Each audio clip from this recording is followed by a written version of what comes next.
To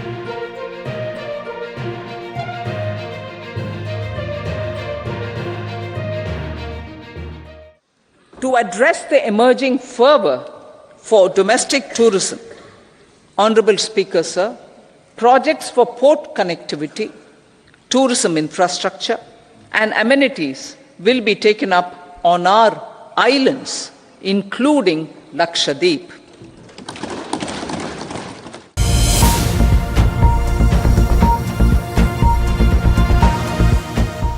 हाल ही में पेश किया गया इंटरिम बजट 2024-25 जिसमें पर्यटन केंद्रों के समग्र विकास पर विशेष जोर दिया गया। आइए जानते हैं कि कैसे ये बजट भारत के दृष्टि पत्र 2047 को हासिल करने के लिए पर्यटन क्षेत्र को बदलने का इरादा रखता है। नमस्कार, आप देख रहे हैं।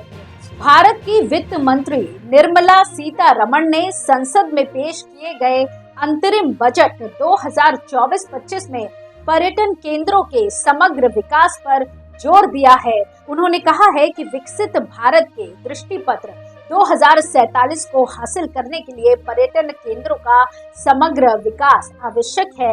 उन्होंने इसके अलावा भारत की विविधता, आर्थिक शक्ति और पर्यटन की संभावनाओं के बारे में भी बात की। उन्होंने रेलवे कॉरिडोर के 3 प्रमुख कार्यक्रमों की घोषणा भी की जो पीएम गति शक्ति के तहत चुने गए हैं।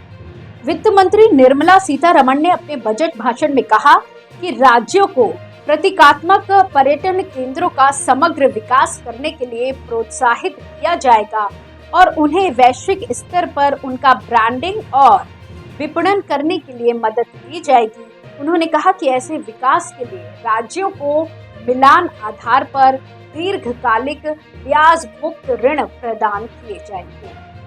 उन्होंने ये भी कहा कि पर्यटन केंद्रों के समग्र विकास को बढ़ावा देने के लिए उनकी सुविधाओं और सेवाओं की गुणवत्ता के आधार पर उनका मूल्यांकन करने का एक ढांचा स्थापित किया जाएगा। इसके अतिरिक्त उन्होंने कहा कि घरेलू पर्यटन के उभरते उत्साह को देखते हुए द्वीपों, जिनमें लक्षद्वीप भी शामिल है, पर बंदरगाह कनेक्टिविटी, पर्यटन बुनियादी ढांचा और सुविधाओं के लिए परियोजनाएं शुरू की जाएंगी और ये रोजगार उत्पन्न करने में मदद करेगा। आपको बता दें कि वित्त मंत्री ने अपने बजट भाषण में रेलवे कॉरिडोर के 3 प्रमुख कार्यक्रमों की घोषणा भी की है जो पीएम गति शक्ति के तहत चुने गए हैं। इनमें ऊर्जा, खनिज और सीमेंट कॉरिडोर, जिसका उद्देश्य भारत के ऊर्जा, खनिज और सीमेंट क्षेत्रों को रेलवे के माध्यम से जोड़ना है।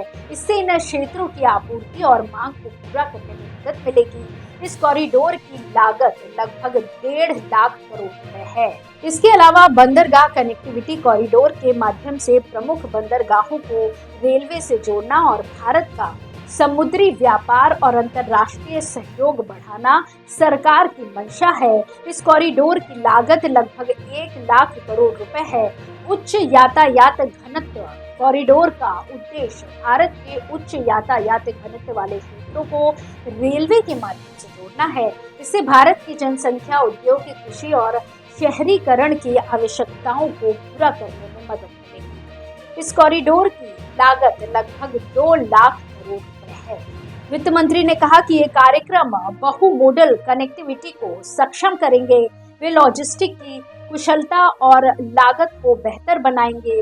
वैसे इस बजट से विशेषज्ञों, व्यापारियों, राजनीतिक दलों और आम जनता के बीच असहजता दिखाई दे रही है। कुछ लोग इसका विकासवादी, उद्यमी और भविष्य निर्माण बजट के रूप में स्वागत कर रहे हैं, जबकि कुछ लोग इसे असंतोषजनक, असंतुलित और अव्यवस्थित बजट के रूप में आलोचना कर रहे हैं। इस बजट का प्रभाव भारत की आर्थिक, सामाजिक, राजनीतिक और पर्यावरणीय स्थिति पर लंबे समय तक दिखाई देगा।